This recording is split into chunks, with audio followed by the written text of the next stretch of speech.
la evolución de la protección jurídica de los derechos humanos. Por supuesto que lo estamos haciendo muy sintéticamente, al solo efecto de entender cómo llegamos al día de hoy. Si uno quisiera estudiar con seriedad la evolución histórica de la protección jurídica de los derechos humanos, sería un curso por sí solo de unas cuantas horas, ¿cierto? Porque incluso habría que ahondar también en los autores que hablaron de la protección de los derechos humanos, habría que bajar también al nivel de jurisprudencia nacional e internacional. Lo que estamos marcando son simplemente los hitos principales para ubicarnos acerca de cómo se gestó esta materia. Entonces, sintetizando, diríamos, cuando nace el constitucionalismo en 1787 hasta 1917, tenemos protección a nivel nacional en el marco del constitucionalismo clásico. Luego, a partir de 1917 comienza el constitucionalismo social. A partir de 1945 situamos el nacimiento del derecho internacional de los derechos humanos y el surgimiento de órganos de control a partir de esa época, especialmente en 1950 con la Convención Europea, 1966 con el Comité de Derechos Humanos al que se refiere el protocolo facultativo del Pacto de Derechos Civiles y Políticos, y a partir de 1969 el sistema interamericano, Comisión y Corte Interamericana de Derechos Humanos. Para completar esta evolución vamos a ver dos puntos más. El primero es el surgimiento de los derechos de tercera generación. Los derechos de tercera generación, siempre para poner una fecha que siempre es arbitraria, podemos fijar su nacimiento a comienzos de la década del 70. ¿Cuáles son los derechos de tercera generación? Así como los de primera eran los civiles y políticos, los de segunda eran los económicos, sociales y culturales, los de tercera generación son los que denominamos derechos de incidencia colectiva. Es decir, a partir de 1970 comienza a protegerse ciertos derechos de los cuales no es titular una sola persona individualmente considerada, sino grupos humanos. La vedette en los derechos de tercera generación es el derecho a un medio ambiente sano, que es el más difundido, el que más se ha trabajado. Ya prácticamente el derecho ambiental es una rama autónoma del derecho, en la cual convergen derecho internacional, derecho constitucional, derecho civil por el lado de la responsabilidad civil, derecho penal por el lado de las normas que punen o penalizan los daños al medio ambiente. Ya prácticamente es una rama autónoma, pero es uno de los derechos de tercera generación, conjuntamente con el derecho al patrimonio histórico, al patrimonio natural, al patrimonio arquitectónico, que son protegidos en varios tratados internacionales. El tercer ejemplo sería el derecho a la paz, que en varios tratados también es protegido. El derecho al desarrollo humano, un derecho un poco vago cuando uno trata de definirlo, pero que en definitiva se refiere a que las sociedades vayan progresando en todos los aspectos. El derecho al desarrollo sería una especie de derecho transversal a todos los derechos humanos, que atraviesa todos los derechos humanos. ¿Cuál es la característica de estos derechos de la tercera generación? Que no son titularizados por una persona en particular, sino por grupos de personas. No conviene llamarlos derechos colectivos a secas, sino mejor llamarlos derechos de incidencia colectiva. ¿Por qué? Porque si les llamáramos derechos colectivos, podríamos crear la confusión de que solo pueden ser ejercidos por ese colectivo de personas. En cambio, llamándoles derechos de incidencia colectiva, somos bastante más específicos y correctos en la terminología, porque son derechos que inciden sobre una colectividad, pero que pueden ser ejercidos por uno o cualquiera o más de uno de los miembros de esa colectividad. Ejemplo, Si un vecino se entera de que están por anular una plaza, que es un espacio verde para todo el barrio, para construir allí, en fin, un aeropuerto, por ejemplo, ese vecino puede accionar por sí solo y lo que él obtenga judicialmente a través de lo que se llama amparo colectivo, que ustedes lo acaban de incorporar en la reciente reforma constitucional, va a beneficiar a todos los vecinos de ese barrio. Basta que uno accione que el resultado beneficia a todos. Por eso decimos que son de incidencia colectiva y no simplemente decir derechos colectivos. Lo mismo el derecho a la paz, lo mismo el derecho al desarrollo, lo mismo el derecho al patrimonio histórico o patrimonio natural. Hay quienes también incluyen en esta categoría de los derechos de tercera generación a los consumidores y usuarios. Consumidores de servicios prestados por particulares y usuarios se le denomina cuando son relacionados con servicios públicos, aun cuando los servicios públicos estén concesionados a particulares, ¿no es cierto? Pero hay quienes resisten también la inclusión de los consumidores y usuarios dentro de los derechos de la tercera generación, porque prácticamente no hay tratados internacionales, no hay normas internacionales referidas a consumidores y usuarios, sino que siempre son normas de derecho interno las que los protegen. Pero bueno, también son un colectivo, por eso lo menciono, a pesar de la discusión doctrinaria que hay. Todo esto comienza en la década del 70. Habíamos mencionado antes la Declaración de Estocolmo respecto del medio ambiente, que es del año 72. También tenemos la resolución 2625 de la Asamblea General de las Naciones Unidas, que contiene, del año 70 es, de 1970, que contiene el derecho a la autodeterminación de los pueblos. En fin, es a partir de la década del 70 que comienzan a positivizarse, comienzan a ponerse por escrito, comienzan a reconocerse estos derechos de la tercera generación, que insisto son los llamados de incidencia colectiva. Este es otro paso más en la evolución. Tenemos la primera, la segunda y la tercera generación. Y en cuanto a las normas en sí, hay otro fenómeno que también data de la década del 70. Yo ahora lo voy a dejar enunciado y lo vamos a tratar más en detalle el día de mañana, que es el fenómeno de la constitucionalización del derecho internacional de los derechos humanos. Lo dejamos para mañana, yo dejo el título planteado nada más. ¿Qué es la constitucionalización del derecho internacional de los derechos humanos? Es lo siguiente: aquello que en 1945, como vimos, saltó del plano nacional al plano internacional, apenas 30 años después, en la década del 70, comenzó a comunicarse.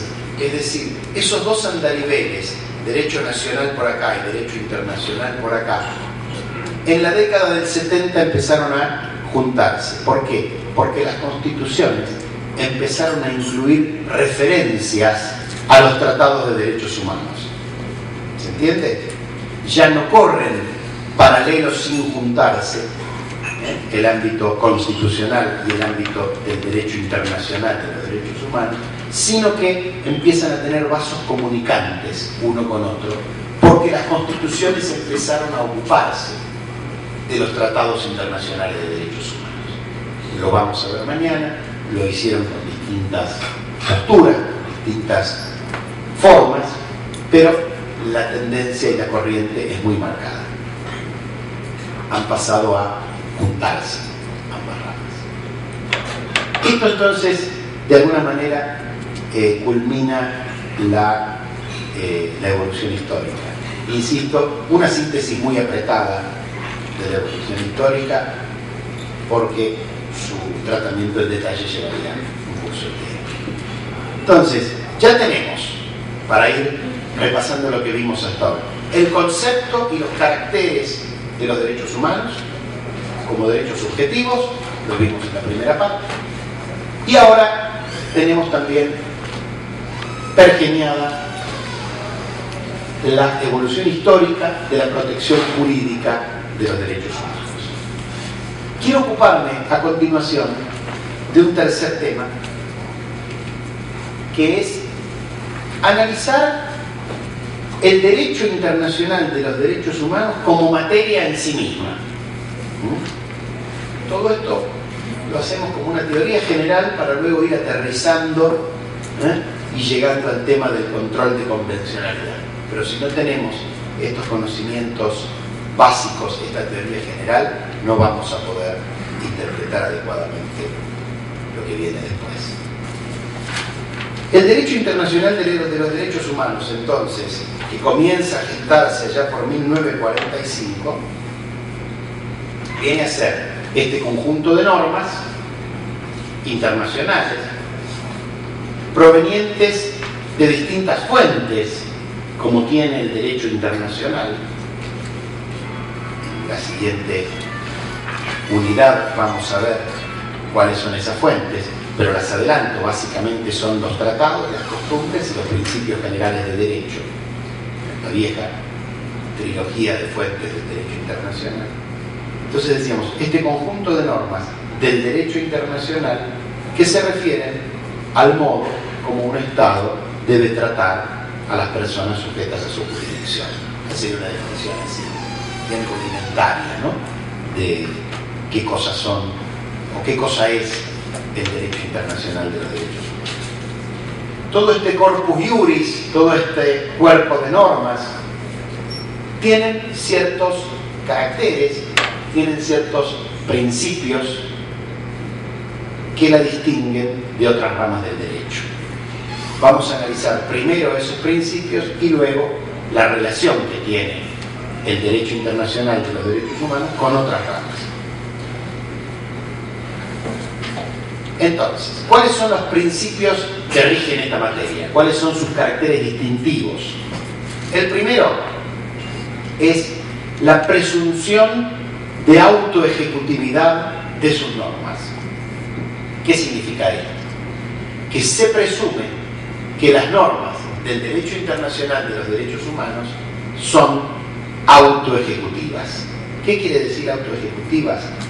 Que se aplican por sí mismas, que no requieren de un acto estatal en principio, por eso decimos se presume, que no requieren de un acto estatal concreto para poder ser aplicadas al caso particular. Lo de la presunción de autoejecutividad fue toda una evolución. En un comienzo fue la doctrina quien bregó por este principio. Luego terminó siendo plasmado en algunas constituciones.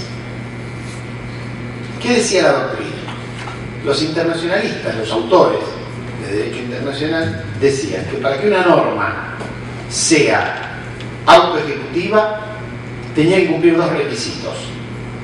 El primero, que de ella se derive en forma directa un derecho, es decir, que esté claro en la norma que la norma estaba reconociendo un determinado derecho, se derive claramente de esa. Y segundo, que la norma sea lo suficientemente específica, es decir, no vaga, no ambigua, no genérica, sino lo suficientemente específica como para que pueda ser aplicada judicialmente a un caso en particular. Si se cumplía con estos dos requisitos, la norma se consideraba autoejecutiva. ¿A qué apunta esto de la autoejecutividad o no? Apunta a que muchas veces los pactos de derechos humanos, como decíamos hace un rato, están redactados en términos bastante genéricos. ¿Para qué? Para no ahuyentar a los estados, para que los estados vayan y los ratifiquen. Muchas veces entonces les falta especificidad y muchas veces nos encontramos con que si esa norma contenida en un tratado es invocada frente a un tribunal nacional, a veces al juez le van a faltar herramientas para proveer a la defensa de ese derecho. Un ejemplo.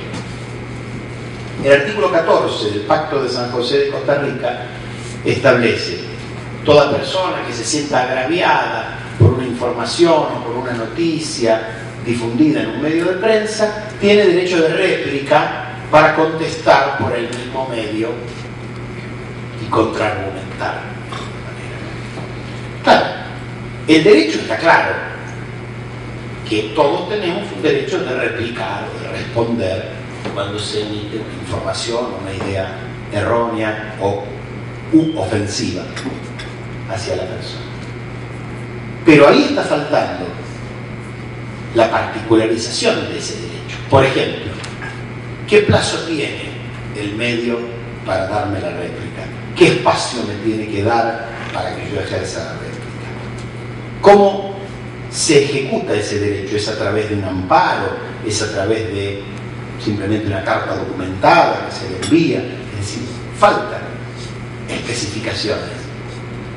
Entonces, si uno en la ley nacional, en el derecho interno de su país, no tiene una norma que aclare todo esto, ¿qué hacemos?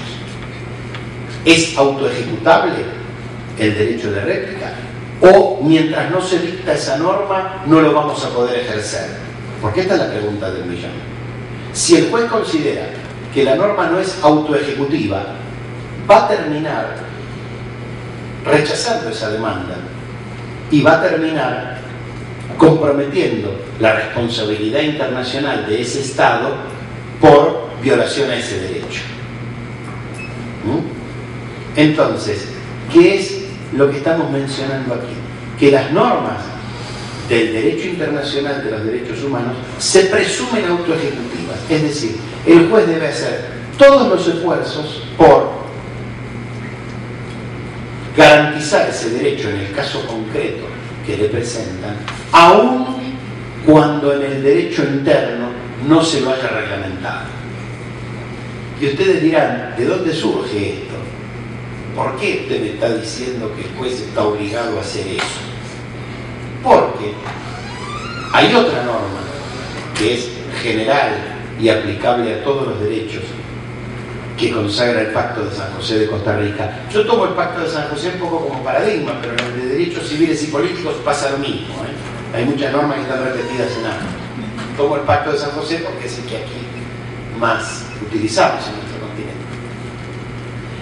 Hay otra norma que es el artículo 2 del Pacto de San José, que dice que cuando un derecho no estuviere garantizado en un determinado país, el Estado está obligado a dictar las medidas legislativas o de otro carácter, dice la norma, legislativas o de otro carácter que sean necesarias para el ejercicio de ese derecho. La voy a leer concretamente. Si el ejercicio de los derechos y libertades mencionados en el artículo 1 no estuviera ya garantizado por disposiciones legislativas o de otro carácter, los Estados partes se comprometen a adoptar, con arreglo a los procedimientos constitucionales y a las disposiciones de esta convención, las medidas legislativas o de otro carácter, vuelve a agregar, que fueren necesarias para hacer efectivos tales derechos y libertades. Cuando ahí dice legislativas o de otro carácter, está incluyendo también las medidas judiciales.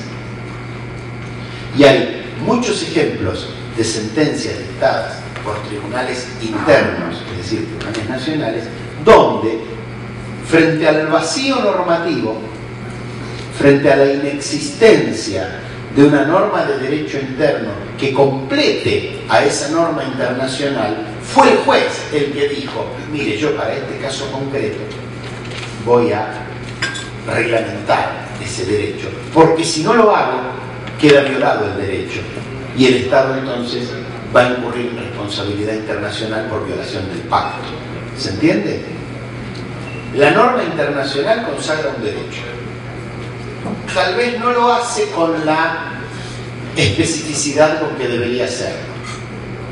Tal vez no lo particulariza lo suficiente. Pero ¿qué ocurre? El Estado que ratificó ese pacto está obligado a garantizar ese derecho a todos.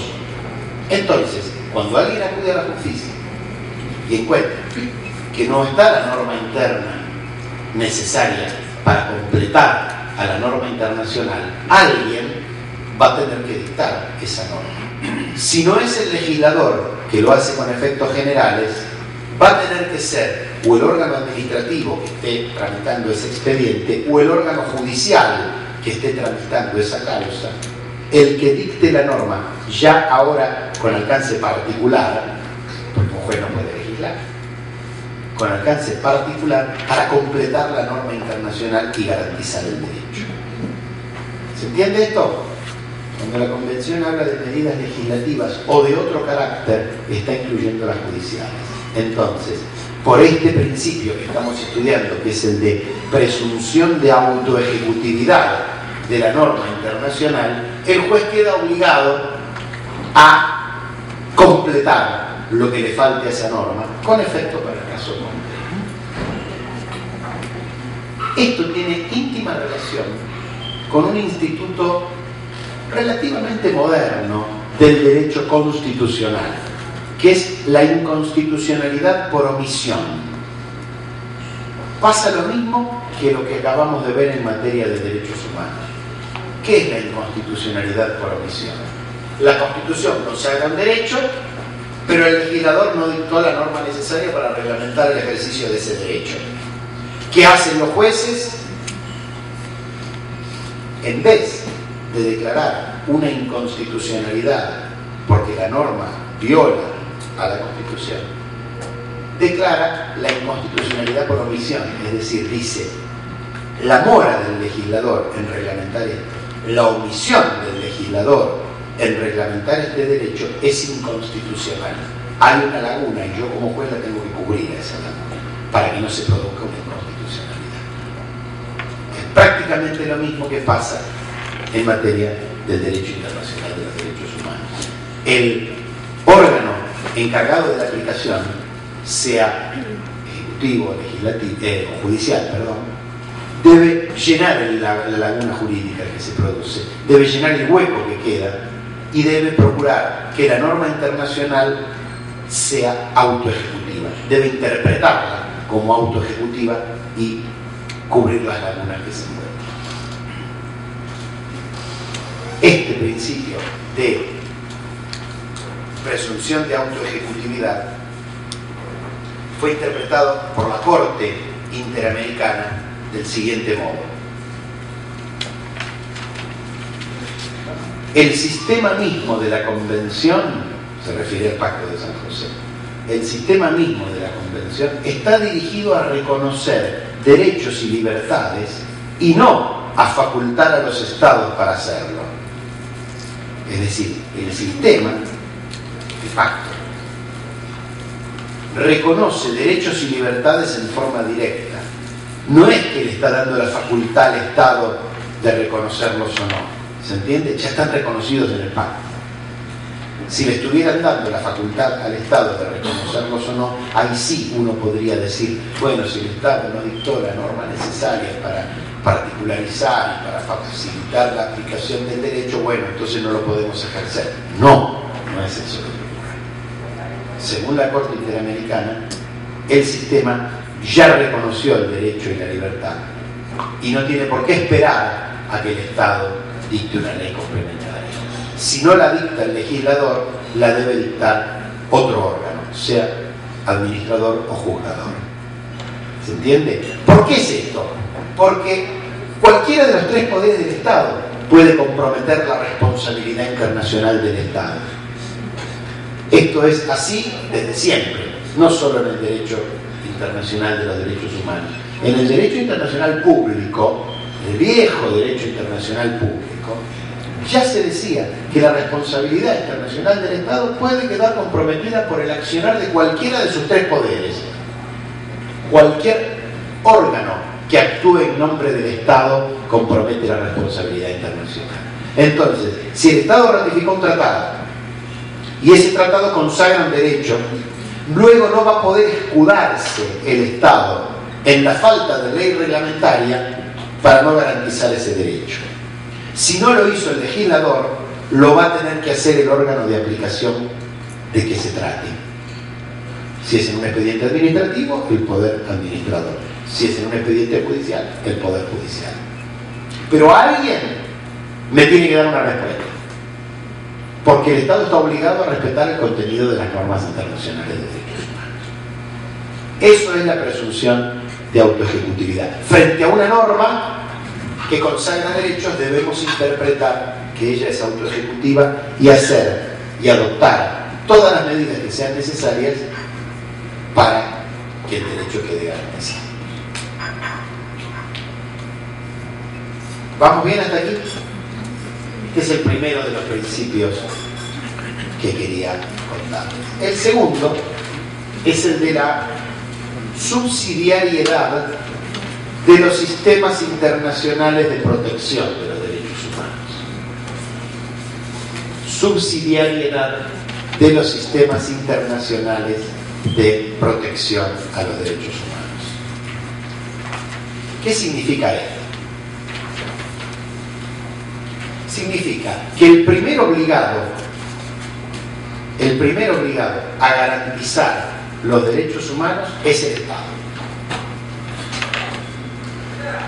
El Estado, a través de sus órganos habituales, debe respetar, es decir, no actuar en contra, y debe garantizar, es decir, si hay una violación, el Estado debe repararla, venga de un particular, venga del propio Estado.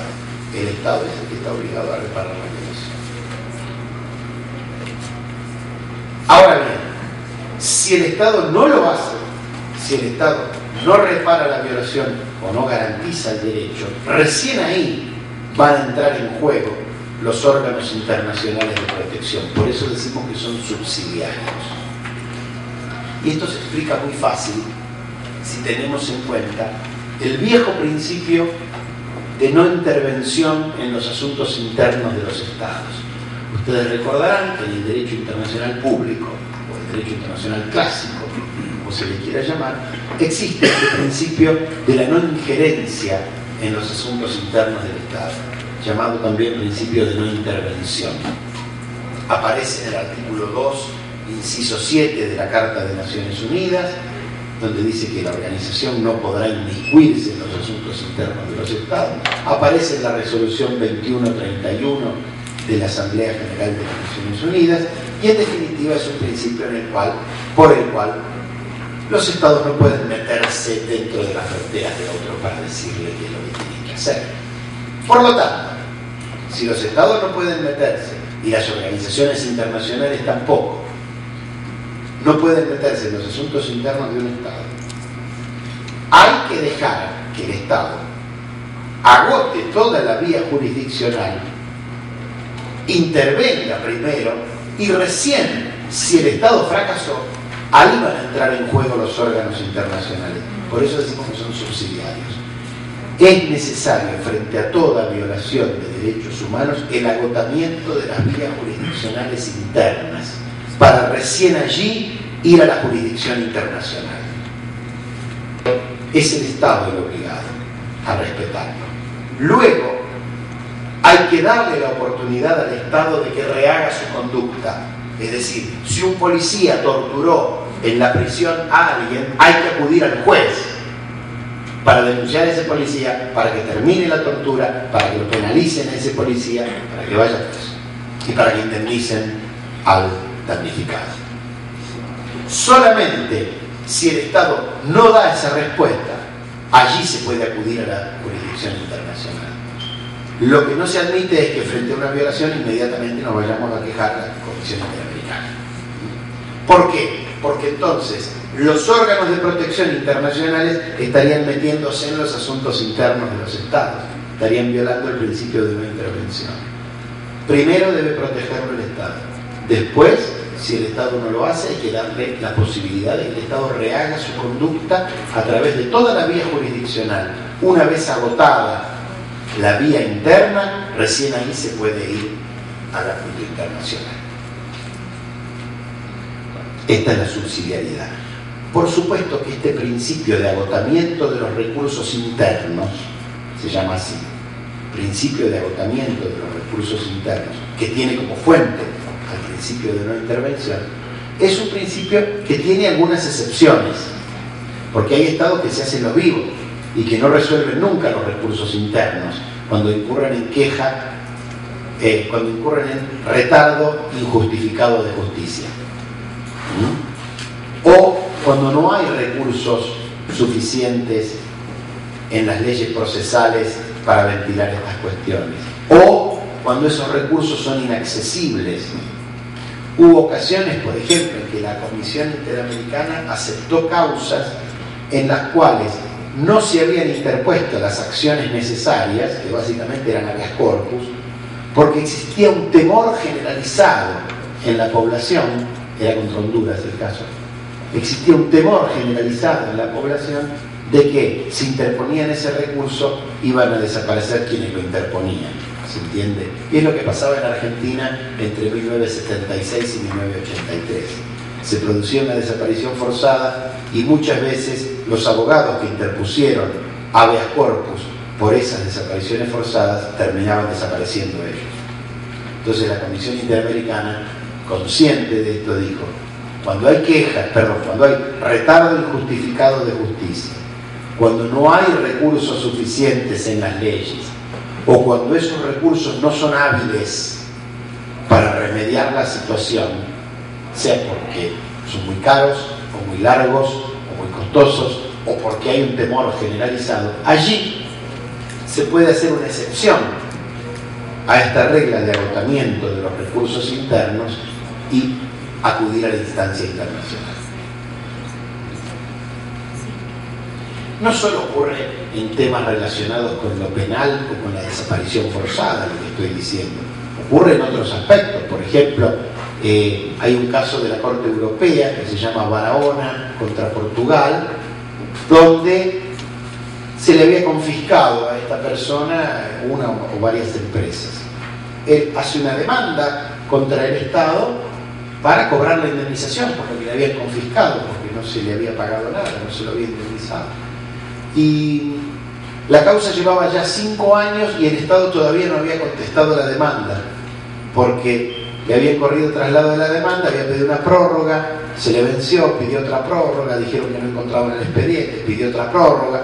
Entonces la Corte Europea dijo: así, venga para acá. Perdió la competencia el Tribunal Nacional, que estaba de alguna manera avalando este juego que se le hacía de las prórrogas, por retardo injustificado de justicia. Dio por agotada la vía interna por ese retardo y asumió la causa la Comisión Europea de Derechos Humanos. En esa época todavía existía la Comisión. ¿Se entiende entonces? Los órganos internacionales de protección actúan subsidiariamente de los órganos del derecho interno, solo cuando se agotó la vía jurisdiccional interna o cuando se verifica alguna de estas excepciones que mencionábamos: retardo, inexistencia de recursos, falta de eficacia de estos recursos, temor generalizado a interponer estos recursos, etc.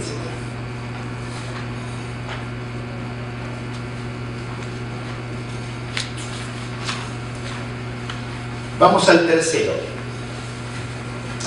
principio.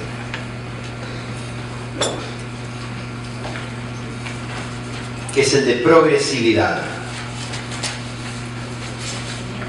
Este también empezó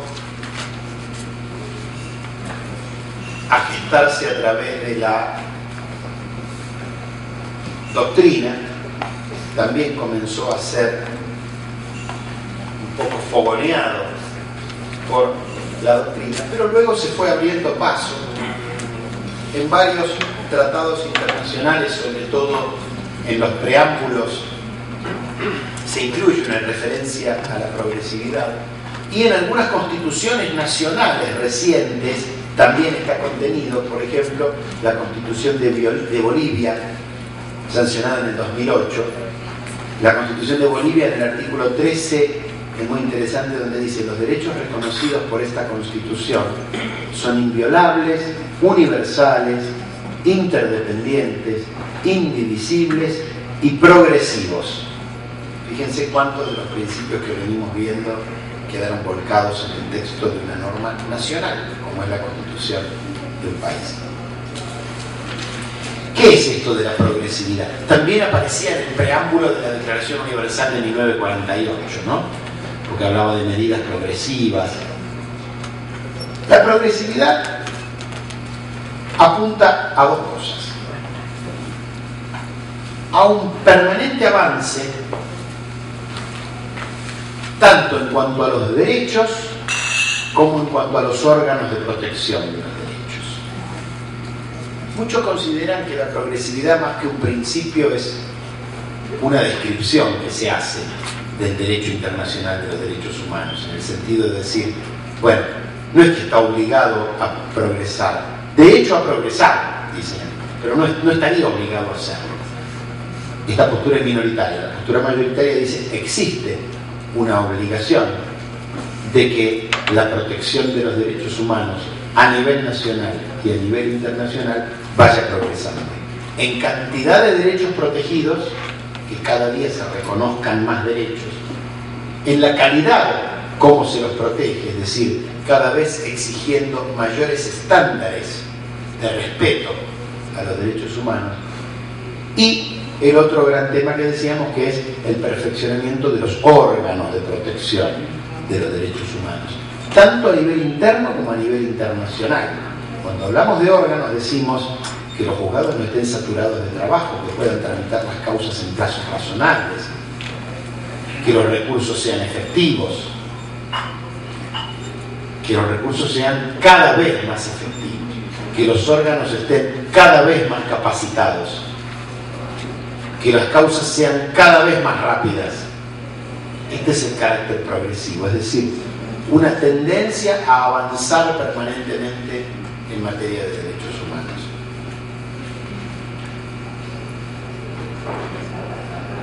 Algunos, insisto, la definen como un hecho, dicen, esto fue así, pero de varias normas de distintos tratados se infiere que existe una obligación de los estados en esta materia, que es la obligación de no parar, mucho menos de retroceder, pero de no parar, de dar cada vez mayor protección, el carácter progresivo de los derechos humanos.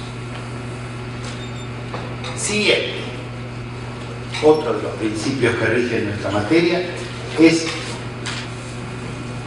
el de que los tratados internacionales proveen un estándar mínimo de protección, el carácter mínimo del derecho internacional de los derechos humanos.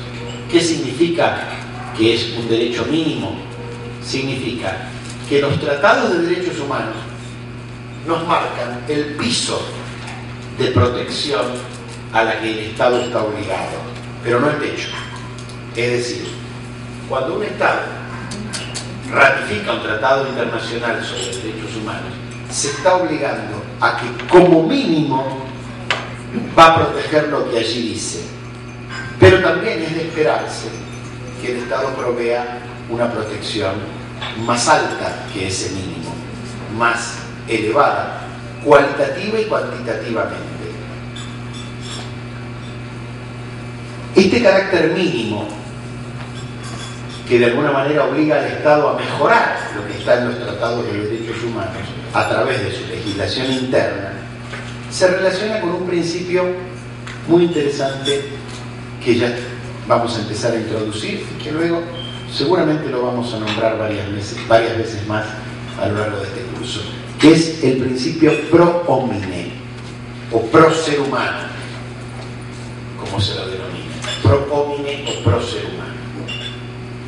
El principio pro homine, para el que lo quiera buscar en su consagración positiva, lo va a encontrar en el artículo 29, numeral B, o inciso B, del Pacto de San José de Costa Rica.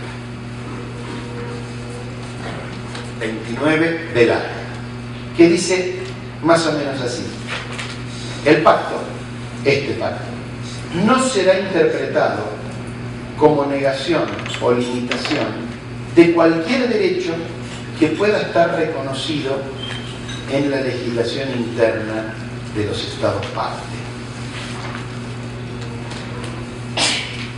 Es decir, lo que aquí protegemos no impide ni es la negación de todo otro derecho que esté consagrado en el derecho interno.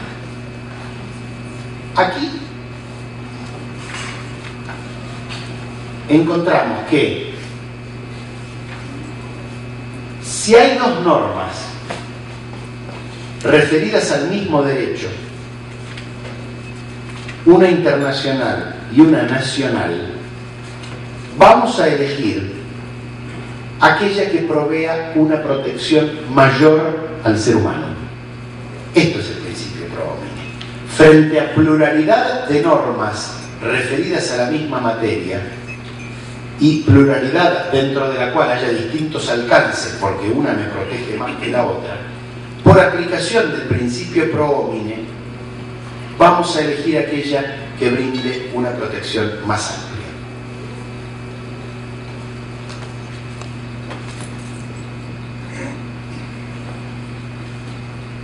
El Pacto de San José de Costa Rica, cuando habla del derecho de propiedad, establece que en caso de expropiación se debe pagar al titular una indemnización justa. Muchas constituciones nacionales, entre ellas la de mi país, no recuerdo la de México, disculpenme, establece que además esa indemnización, además de justa, debe ser previa. ¿Aquí lo establece también? Entonces, fíjense que la norma internacional solamente pide que la indemnización sea justa. La norma nacional dice que sea justa y previa, para que yo, si me van a sacar la casa porque hacen una autopista, yo pueda ir y comprarme otra casa antes que me la saquen para mudarme. ¿Sí? Tan obvio como eso. La norma interna brinda una protección más amplia de la norma internacional. Por aplicación del principio pro homine, yo elijo de las dos aquella que me provee una protección más amplia.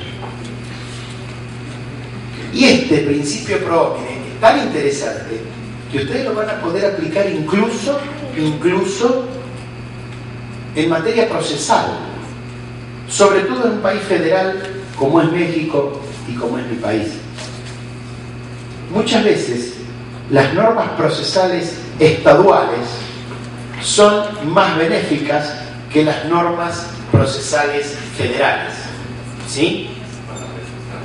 Por ejemplo, cuando la Constitución Nacional regula el amparo o la ley nacional que se dicta para desarrollar esa norma regula el amparo, quizás establece un plazo, digamos así, un ejemplo hipotético, de 48 horas para que el juez resuelva. Pero hay muchas normas procesales locales, es decir, estaduales o de las provincias, como le llamamos en Argentina, que establecen plazos menores para que el juez resuelva.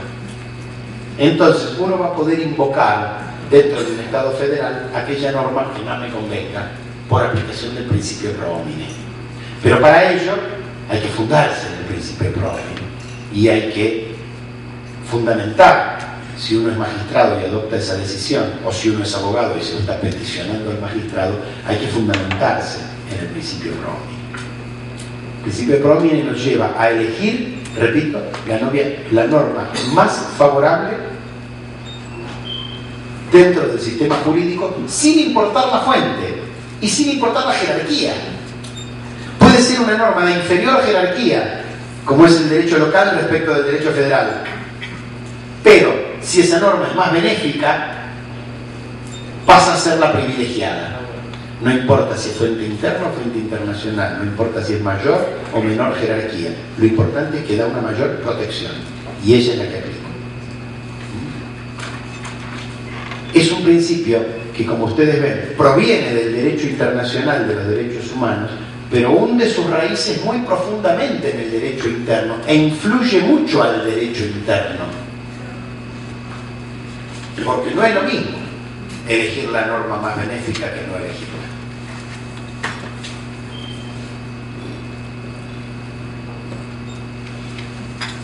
Y es un derivado del carácter mínimo, es decir, el derecho internacional de los derechos humanos me da el piso.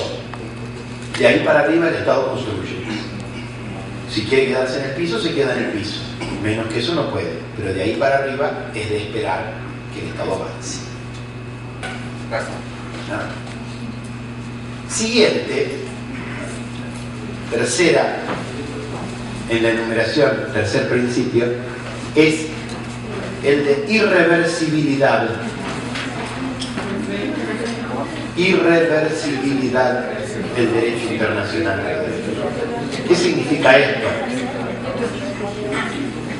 Que una vez que un derecho ha sido reconocido a través de la adhesión o ratificación de un tratado de derechos humanos, el Estado no puede dejar de reconocerlo.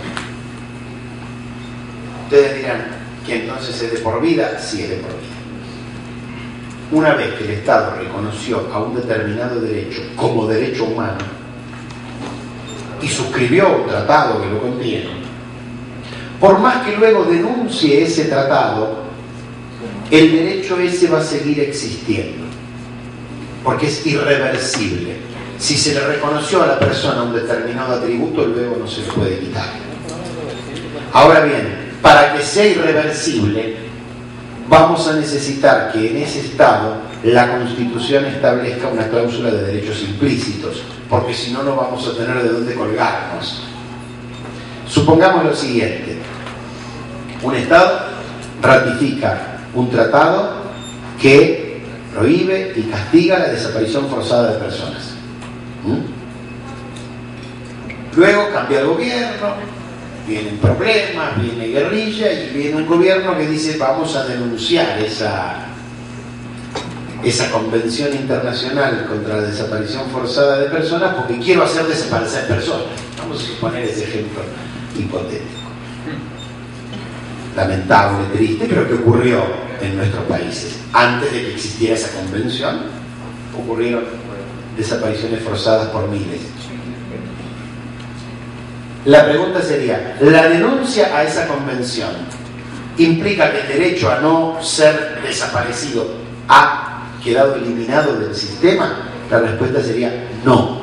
Permanece dentro del sistema jurídico, pero como un derecho implícito. Siempre vamos a tener que necesitar esa cláusula de derechos implícitos para asegurar la irreversibilidad de los derechos humanos, para poder agarrarnos de la cláusula de derechos implícitos al momento de fundamentar la pretensión de que ese derecho, por más que el pacto fue denunciado, permaneció dentro del sistema. Porque si en algún momento el Estado me lo reconoció, luego no puede dejar de reconocérmelo, porque es un atributo de la persona. Y el atributo de una persona no puede cambiar porque cambia el gobierno, o porque cambia la ideología promedio, o porque se denuncia un tratado. ¿Se entiende? Este es el principio de irreversibilidad. Se avanza para adelante y lo que se avanza no se retrocede. Derecho que se reconoce, derecho adquirido. Derecho que queda en el sistema.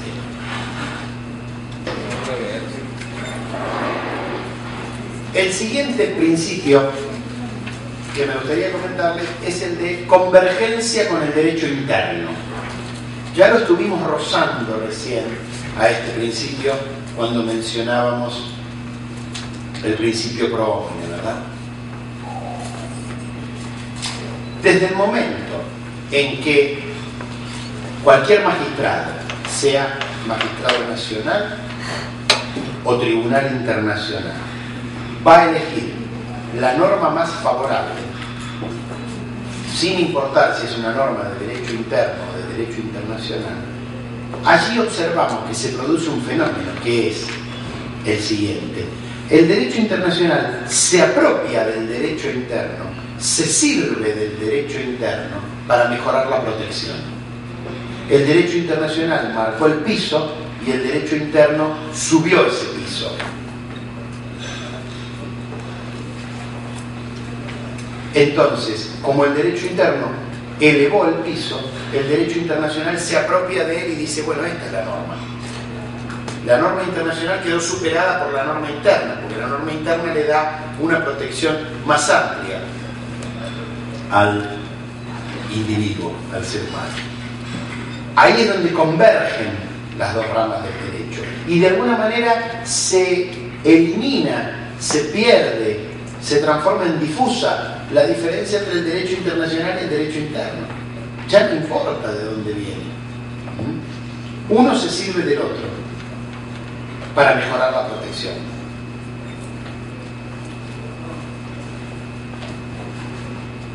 Ojo, este fenómeno, este principio de apropiación del derecho internacional, de apropiación que el derecho internacional hace del derecho interno, no es nueva. Siempre el derecho internacional, antes era el derecho internacional público, ¿no? El derecho internacional público siempre se adueñó del derecho interno. Yo encontré una cita del año 1923 de un profesor de Derecho Internacional, es decir, en épocas en que ni existía el derecho internacional de los derechos humanos, que ya en su curso en la Academia de Derecho Internacional de La Haya decía: para cumplir su misión, el derecho internacional está continuamente obligado a recurrir al derecho interno. Sin este, aquel es, en muchos aspectos, totalmente impotente. Es como un mariscal que da sus órdenes a los jefes de tropa, pero dichas órdenes no serán efectivas si los generales, a su vez, no siguen esas instrucciones. Bueno, más allá de la parte castrense del ejemplo que utiliza este autor, lo que les quiero demostrar es que la interacción entre el derecho internacional y el derecho interno es tan vieja como la existencia del derecho internacional y del derecho interno. Lo que pasa es que en materia de derechos humanos sale mucho más a flote, pero siempre el derecho internacional se valió del derecho interno. Por ejemplo, en materia de nacionalidad, ¿quién es el que dice cómo se adquiere la nacionalidad mexicana? La ley mexicana. ¿Quién es el que dice cómo se adquiere la nacionalidad argentina? La ley argentina. Pero luego el derecho internacional le reconoce a esa nacionalidad ciertos efectos en el ámbito internacional. ¿Sí? ¿Quién es el que dice cuál es la autoridad competente para firmar un tratado? Generalmente es la Constitución del país. Pero luego el derecho internacional se sirve de esa norma competencial, de esa norma que le da competencia a un cierto individuo para darle efectos en el ámbito internacional. Ya pasó siempre. Lo que ocurre es que en el ámbito del derecho internacional de los derechos humanos queda mucho más en evidencia porque hay dos normas referidas a lo mismo, con distinto alcance, pero yo uso la que más me conviene, aunque sea una norma nacional. La última relación es la que llamamos convergencia entre el derecho internacional y el derecho interno. Principio que lo vamos a tener muy en cuenta cuando ya mañana, al final del curso, hablemos de el control de convencionalidad. Esta convergencia entre el derecho internacional y el derecho interno es un concepto fundamental para luego explicar lo otro. Por eso empezamos por la teoría general para luego llegar al punto. Bueno, hasta aquí entonces los principios básicos de nuestra materia: la presunción de autoejecutividad, la subsidiariedad de los sistemas internacionales de protección, la progresividad en cuanto a la ampliación de la protección, el carácter mínimo que se complementa con el principio pro homine, la irreversibilidad y la convergencia con el derecho interno. Fíjense entonces, después de haber estudiado estos principios, cómo ya tenemos una idea más acabada de lo que es esta materia, ¿no? Es una materia que nace a partir del derecho internacional público. ¿Por qué? Porque se trata de tratados internacionales y de declaraciones internacionales, pero que se sirve del derecho interno en todo aquello que el derecho interno le permita mejorar la protección.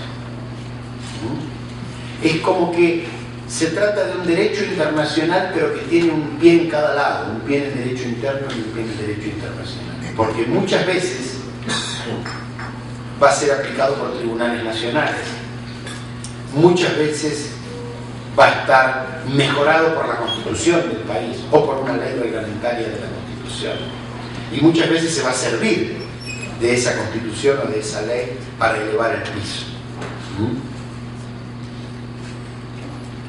Este concepto me permite saltar al siguiente tema que vamos a ver en el día de hoy, que es el tema de las fuentes del derecho internacional de los derechos humanos.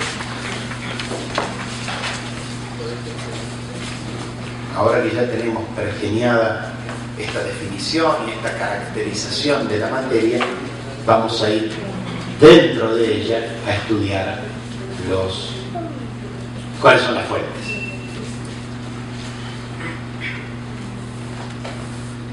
En esta materia, el derecho internacional de los derechos humanos no se diferencia mucho del derecho internacional público en cuanto a cuáles son las fuentes. Las fuentes son las mismas. Vamos a ver primero las fuentes de los derechos humanos en el derecho internacional y luego en el derecho interno. Por esto de que tenía un pie en cada lado, como decíamos recién, ¿no? En el derecho internacional decimos entonces, las fuentes son las mismas. El derecho internacional de los derechos humanos tiene las mismas fuentes que el derecho internacional público, es decir, aquel viejo tronco del cual se desprendió esta rama. ¿Y cuáles eran las fuentes del derecho internacional público? ¿Cuáles son las fuentes creadoras de normas en el derecho internacional público? 3. La costumbre, los tratados y los principios generales de derecho. Todo aquel que recuerde, cuando estudió esta materia, recordará el artículo 38 del Estatuto de la Corte Internacional de Justicia, que es el que menciona estas fuentes. Si bien es una norma descriptiva, porque es un estatuto de una corte, no es el Código del Derecho Internacional Público, que no existe el código. Una norma descriptiva, pero a partir de ella siempre la doctrina entendió que son estas 3. Las fuentes son las mismas, pero en algunos casos funcionan distintos. Y vamos a analizar estas diferencias que existen. En materia de costumbre, no hay mucha diferencia entre el derecho internacional público, viejo o tradicional, y el derecho internacional de los derechos humanos. Lo que ocurre es que como el derecho internacional de los derechos humanos ha tenido un impulso tan grande, está casi todo codificado, es decir, ya está casi todo volcado a tratados, y queda muy poco de derecho verbal, de derecho common law, de derecho consuetudinario en materia de derechos humanos. La mayoría ya está codificado, por lo tanto, la costumbre, en lo que hace a la cantidad de normas, es una fuente poco importante en materia de derechos humanos. Son muy pocas las normas de derechos humanos que solamente tienen como fuente a la costumbre, porque la mayoría ya están codificadas. ¿Se entiende? Codificada significa volcada en un tratado. La costumbre, ustedes recordarán, que es la práctica reiterada que hacen los estados sumada a la conciencia de obligatoriedad, es decir, la conciencia que el Estado tiene de que actuar así es obligatorio. Entonces, la práctica reiterada de una determinada conducta más la conciencia de obligatoriedad da como resultado el nacimiento de una costumbre. Nada más es eso, no hay mucho más para decir. Funcionan igual en derecho internacional público que en derechos humanos. La única diferencia es que en derechos humanos hay muchas menos, porque ya están todas codificadas. Vamos entonces a la segunda fuente, que son los tratados. En los tratados sí encontramos bastantes diferencias entre el derecho internacional público tradicional y el derecho internacional de los derechos humanos. Vamos a analizar una por una las diferencias que hay. La primera está en los sujetos.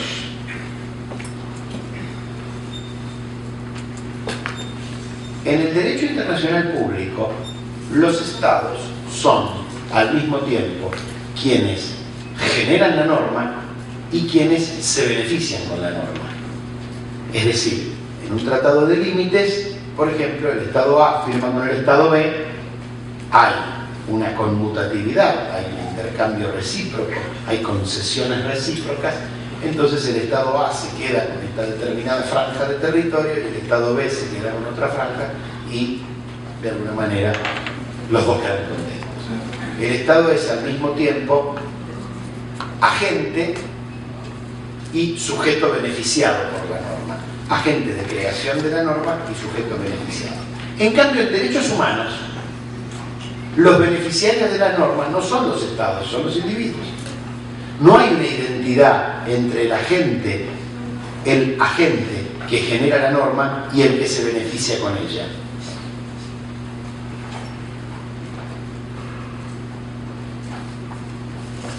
Cambian los sujetos.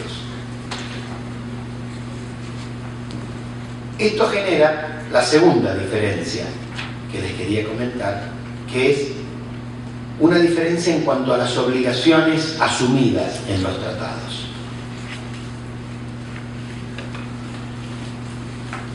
Las obligaciones que los estados asumen en los tratados de derechos humanos no son obligaciones recíprocas, como ocurre en los tratados tradicionales. No es que yo me obligo ante ti y tú te obligas ante mí. Funciona distinto el tema. Los estados se obligan ante toda la comunidad internacional a respetar ciertos derechos de las personas sujetas a su jurisdicción. Me obligo ante los demás, pero no en beneficio de los demás, ni en beneficio mío, sino en beneficio de las personas que están bajo mi jurisdicción. Desde este punto de vista, los tratados de derechos humanos se parecen más a lo que la doctrina tradicional llamaba tratado-ley versus tratado-contrato. El tratado-contrato era el tratado en el cual yo te doy y tú me das. En cambio, el tratado-ley era aquel que establecía obligaciones en general, o derechos en general. Los tratados de derechos humanos tienen esta particularidad, ¿cierto? El Estado se obliga ante la comunidad internacional a respetar esas normas. ¿Y a quién se las va a respetar? A las personas que estén sujetas a su jurisdicción.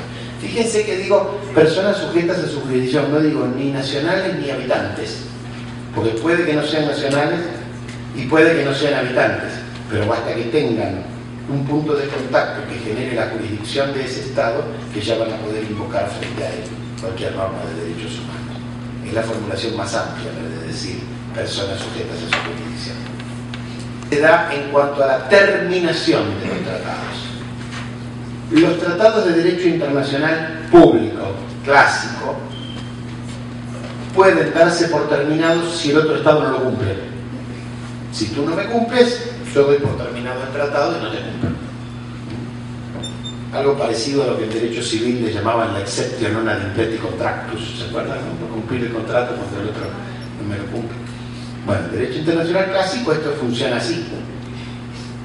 La propia Convención de Viena sobre el derecho de los tratados, cuando habla de la terminación, que es en el artículo 60, establece que esa causal de terminación no se aplica a los tratados de derechos humanos.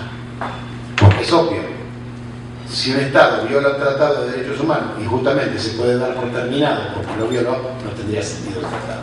Es decir, no rige el instituto de la terminación para el caso de violación del tratado en materia de derechos humanos. Ahí hay una diferencia.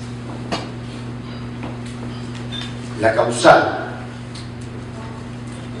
de terminación de un tratado llamada violación no existe en materia de derechos humanos, es decir, no se dan por terminados porque sean violados los tratados. Al revés, es cuando más hay que aplicarlo, porque ahí es donde hay que responsabilizar al Estado.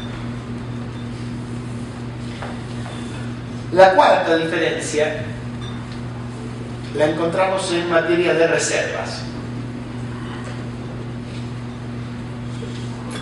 Ustedes saben cómo funcionan las reservas, ¿verdad? Las reservas son manifestaciones que hace un Estado al momento de obligarse por un tratado, en el sentido de que ciertas disposiciones del tratado no le sean aplicadas. ¿Por qué? Porque no quiere obligarse por ellas, o porque hay una colisión con el derecho interno, o simplemente porque su política exterior lo lleva a eso. Es decir, yo ratifico todo el tratado, pero hago una reserva respecto del artículo 5, por decir. Entonces, me obligo por todo menos por el 5. Esas son las reservas en general. ¿Vamos bien? ¿Qué ocurre en materia de derechos humanos? ¿Cuáles son las diferencias que hay con el derecho internacional clásico? La primera es la siguiente.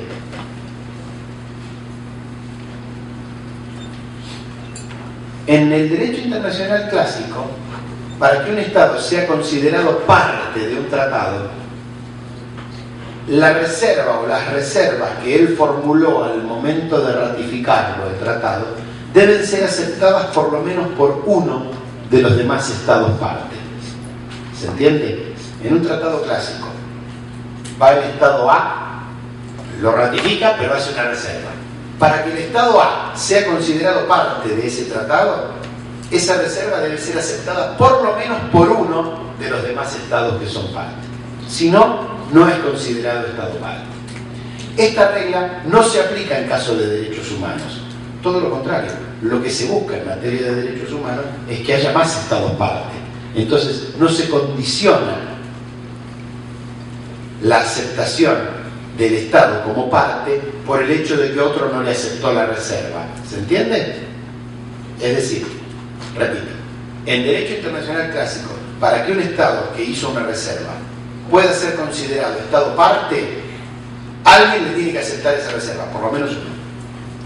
En materia de derechos humanos, no. Ya ratifiqué con reserva, ya soy parte.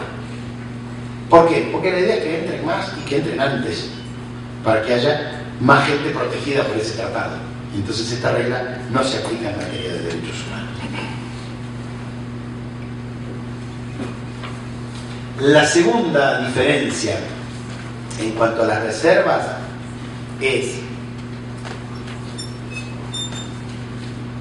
que en materia de derechos humanos, quienes van a juzgar la validez o no de esas reservas no son los demás estados, como ocurre en derecho internacional clásico, sino los órganos de aplicación que ese tratado crea, o los órganos de aplicación competentes para la aplicación de ese tratado.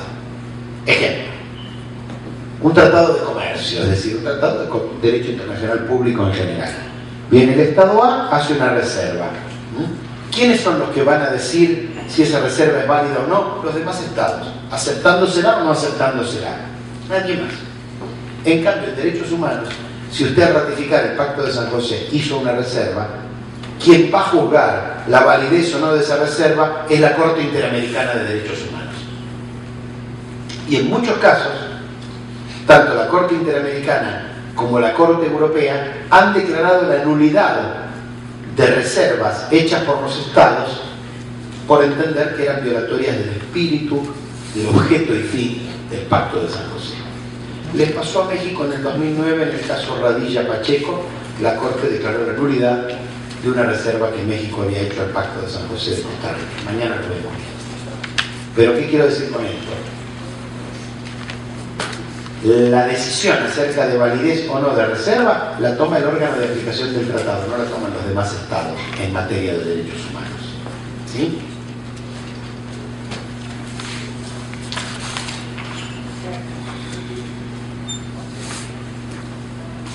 Hay otras particularidades, pero ya son bastante más específicas. Por ejemplo, muchas veces se dice en derecho internacional general que aquellas normas que no son susceptibles de una reserva es porque son normas ya consuetudinarias, es decir, que son obligatorias independientemente de que estén en el tratado o no. Entonces, hay autores que se preguntan qué pasa cuando un tratado de derechos humanos permite reservas a cierta norma. ¿Podrá esa norma luego transformarse en consuetudinaria? Ahí hay toda una discusión. Otra diferencia en esta materia es que ciertos tratados de derechos humanos tienen mecanismos especiales para la aceptación o no de reservas. Hay alguna especie de consejo de ciertos estados parte que van a dictaminar acerca de la validez o no de reservas. Otros tratados de derechos humanos tienen prohibida la reserva a ciertos y determinados artículos. En fin, hay muchas particularidades en materia de derechos humanos porque se prevé que en muchos casos se van a hacer reservas. Entonces, los tratados en materia de derechos humanos son más específicos en su normativa acerca de qué reserva se permite, qué reserva no, a qué norma podemos hacer reserva, a qué norma no podemos hacer reserva. Pero bueno, no los quiero fatigar con esto porque lo importante acá es ver que las fuentes son las mismas, solamente que hay algunas particularidades en el caso de los derechos humanos. Vimos entonces que la costumbre funciona igual, solo que hay menos. Vimos que los tratados son también fuentes de derechos humanos, solo que tienen ciertas diferencias en cuanto a los sujetos, a las obligaciones asumidas, a las reservas. Pero en definitiva la fuente como tal de tratado sigue siendo válida tanto en derecho internacional público, clásico, antiguo, como le quieran llamar, como en el moderno derecho internacional de los derechos humanos. Y ahora vamos a la tercera fuente entonces. La tercera fuente clásica del derecho internacional público era los principios generales de derecho. ¿Qué eran los principios generales de derecho? Aquellos que, por estar reiterados en las distintas legislaciones internas, se presumía que los estados también los iban a querer aplicar en las relaciones entre sí. Aquellos principios que aparecen en las legislaciones internas de los distintos países, el derecho internacional presume que los estados también los van a querer aplicar en sus relaciones exteriores. Si bien los principios generales también son considerados fuentes de los derechos humanos, prácticamente no tiene ninguna utilidad, por lo que veíamos antes de el carácter mínimo y de la convergencia con el derecho interno.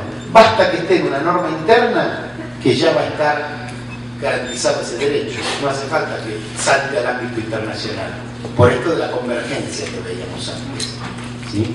Tanto el derecho internacional como el derecho interno sirven y son invocables y son aplicables en las causas de derechos humanos, sea que tramiten ante un tribunal nacional o ante un tribunal internacional. Entonces, los principios generales de derecho, como eran normas que saltaban del ámbito interno al ámbito internacional, son útiles en derecho internacional público, pero en los derechos humanos ya son parte de la historia, son parte de lo mismo, porque el derecho internacional de los derechos humanos se vale del derecho interno permanentemente, por el carácter mínimo, por el principio pro homine, por la convergencia con el derecho interno de la que hablábamos antes. Estas serían las tres fuentes de los derechos humanos en el ámbito internacional. Pero por esto de la convergencia también tenemos que ver ahora las fuentes de los derechos humanos en el ámbito interno de los estados. Bueno, para completar las fuentes, son las 9, supongo que estarán cansados. Digamos que paralelamente a estas tres, que son las fuentes de derecho internacional o provenientes del derecho internacional, tenemos las fuentes del derecho interno. No hace falta explicarles mucho. El derecho constitucional es la madre de todas las normas en el derecho interno, es decir, la Constitución Nacional. Las leyes, en la medida que reglamentan la Constitución, también son fuentes de derechos humanos. Las constituciones estaduales y provinciales, como le llamamos en mi país, también son una fuente importante y en muchos casos contemplan derechos que la Constitución Nacional no contempla o los protegen mejor que lo que los protege la Constitución Nacional. Y nunca olvidarnos de los códigos de procedimiento, porque sin el acceso a la justicia no hay derecho posible. Los códigos procesales son una fuente muy importante en materia de derechos humanos, a veces soslayada, pero que en muchos casos, cada vez con más frecuencia, los tribunales internacionales señalan los defectos de la legislación procesal y cómo esas falencias procesales frustran la defensa de los derechos. Y muchas veces los estados terminan condenados no por haber cometido el Estado una violación a los derechos humanos, sino porque la violación vino de un particular y el Estado no fue eficiente al momento de remediarla. Cada vez son más las condenas que la Corte Interamericana dicta, no por acción del Estado, es decir, no porque el Estado violó el derecho, sino por defectos en los trámites judiciales en violaciones a los derechos humanos cometidas por particulares. Es decir, el Estado termina pagando, no por violador, sino por inepto. Porque su sistema judicial o sus normas procesales no dieron solución adecuada a una violación que él no había cometido. Pero esa inadecuada e ineficiente tramitación de las causas constituye en sí misma una violación al derecho al debido proceso, el derecho a ser oído, el derecho a un juicio justo, el derecho a un plazo razonable, el derecho a una tutela judicial efectiva y todos los derechos relacionados con el proceso. Estimados colegas, muchas gracias por la atención. Yo olvidé darles al principio del curso mi página web, por si alguien quiere hacer alguna consulta o quiere visitar para ver libros, artículos, etc. Es www.pablomanili.com.ar, AR de Argentina. www.pablomanili, todo junto, con una sola L, va mi apellido, .com.ar. Cualquier consulta, ahí hay un webmail, yo quedo a disposición de ustedes. Muchas gracias por la atención.